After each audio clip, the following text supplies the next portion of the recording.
the whacked out news. People breaking the law. Ha ha, fighting in the nude. Ha, drunk people pooping in the street. Ha ha, it's the whacked out news. Huh, so many people on meth. Ow!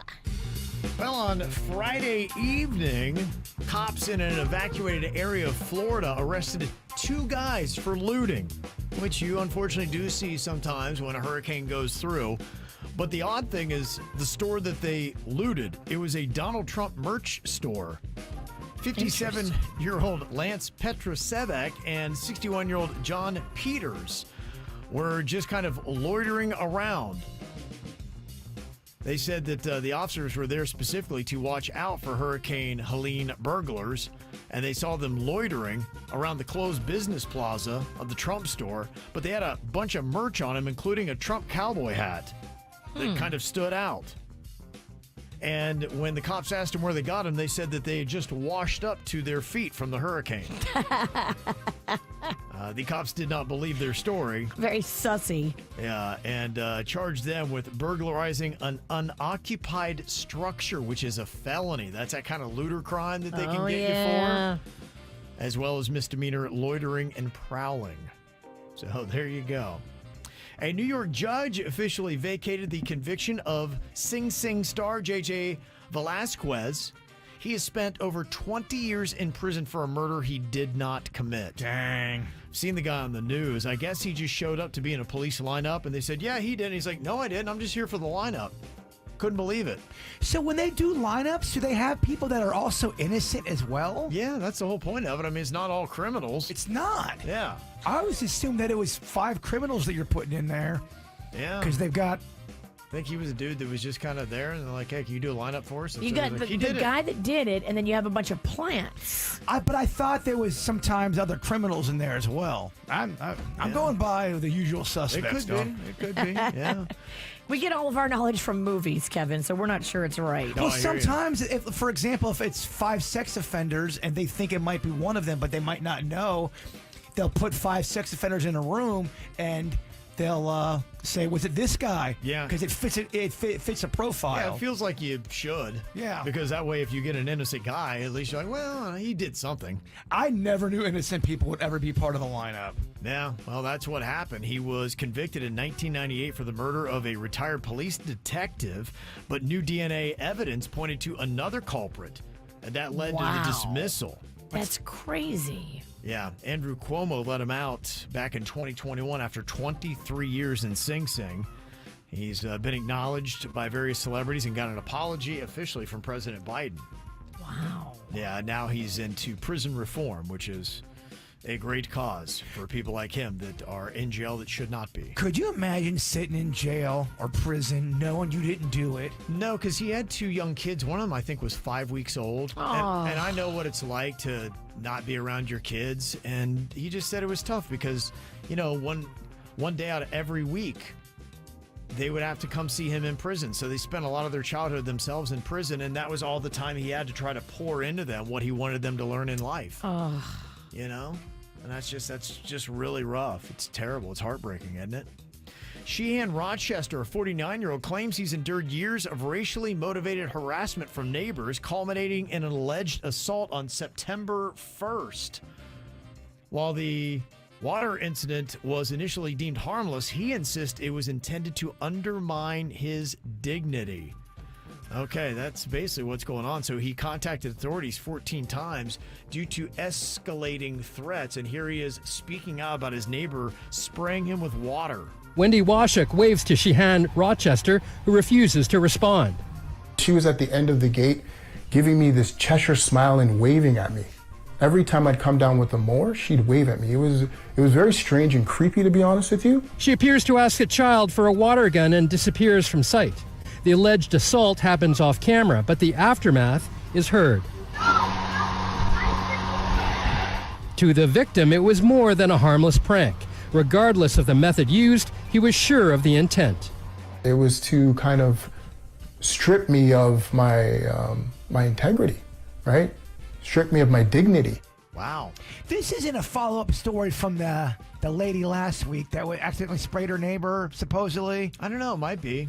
It's possible. I mean, if this neighbor of his is constantly being weird and racist towards him before the water Yeah. gun, I do think he's got a point. If it's continuing and then it escalated into a water gun situation, yeah, she is trying to strip you of your dignity with a water gun. Yeah, that would be terrible to have a neighbor like that. Yeah, not good. Well, in recent years, Seattle police have lost, they say, 23 guns. They're not really sure where they went. Whoopsie. Yeah, It's kind of a problem, no? 23. 23 guns. Just- Kind of a high number. yeah, not sure really where those went. Anybody see my gun? That's okay. 2 a month. I'll just get another one. It's okay. No big deal. Whoopsie. They say kids don't do drugs. Bad things might happen. Here's a perfect example. There's a 37-year-old guy in Austria. He consumed a large quantity of magic mushrooms. Not a good plan. Kind of lost his marbles and severed his own penis with an axe. Oh, no. Not a fun ride. No, that's going to be tough when you come to. What kind of mushrooms are these people taking? No idea. Magic, it says. I don't see the magic in that. He took off his own mushroom. Yeah. Voila, disappearing trick. Yeah, that's awful. Awful. Keep it together.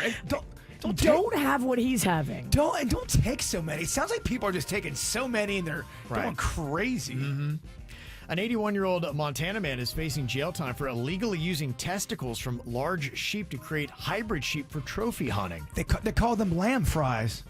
Yeah, They're edible. right. They say this guy successfully cloned an endangered giant Marco Polo sheep, which he named the Montana Mountain King.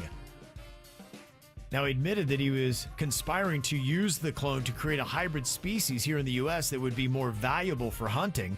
And now he is looking at prison time and a $250,000 fine. Whoa. You know, once you're making your own sheep hybrids, I guess. What could go wrong? Yeah. Boy, you think you got problems at your house. There was a French man that was renovating his cellar when he discovered that his house was built on a 1,000-year-old gravesite. Oh, that's a recipe for some ghosts, Virginia. Oh my gosh. What do? Do you move? No, they're just excavating the 38 graves, Oh. and 10 sarcophagi were uncovered. I don't know if I'd be doing that. Whoa. They said this is a cemetery that was used between the 3rd and 10th centuries. Oh yeah, this sounds real smart. Oh my goodness. Let's go ahead and move ancient bodies. They're trying to find out what was going on with the bodies, how they died, sex, age, living conditions, all that kind of stuff. If you found out you were on top of a grave where there's thousands of bodies there, do you move? Absolutely. You would sell your house right now. I would. I want nothing to do with that bad juju. Yeah. I don't think it's good. I think somebody will buy it that's not scared of stuff like that. You'll maybe have to take a hit on the value, but get out. I'll tell you what you don't do. You don't move the bodies. No, it sounds like that's what they're doing. Did we learn nothing from Poltergeist? Apparently not. 1 through 3. Yep. There's 3 of them, Virginia. Oh. Well, note for travel and tourism, Scotland is raising the minimum price of alcohol by 30%. Whoa. That doesn't sound like fun. 30%. That's a lot. That is a lot, yeah. Go cut down on some drinking, I guess. And finally, how large do you like your papusa? I mean, if my papusa was a little bit more round on the top, I feel like it's wide instead of round on the top. You know, Okay. long instead of height. Well, they say that the group of 80 Salvadoran chefs have created what is the largest pupusa at the Fiesta DC Festival over the weekend. Is a papusa a butt? No, I believe it's unless you put cheese in your butt and pork. Here, I was That's gonna, what you put in a pupusa. I mean, I haven't, but I know people have. Okay, I guess maybe you could. Yeah, Jaybird's holding up a photo of a papusa. They get them in El Salvador, apparently. Yeah, they're making it 20 feet and 2 inches wide. it looks delicious. I want a papusa. Yeah, Okay. That looks kind of hard to make. I don't think Virginia could make it. You don't think she could put together a big pupusa? No, it's too difficult. I get why she'd be afraid to try to make it. It's too difficult, Kev. Okay. I confuse papusa with kabusa. Yes, they're two different things. Yes. Pupusa's somewhere else. It's a thick griddle cake made with cornmeal or rice flour, Okay. similar to the arepa. Yeah, it looks like an Yeah. arepa. And Okay. I love, what was that buzzword you used in there? You said something that was it tickled me. Papusa. No. Kabusa. No, I know you like that kabusa. you're describing it. That was a very nice description of the food. Cornmeal, No, never rice mind. flour. No. Sorry, Kevin. That's all right. Continue on. I got nowhere to go. Yeah, you're stuck here. That's right. This is how we do. It's the KVJ Show.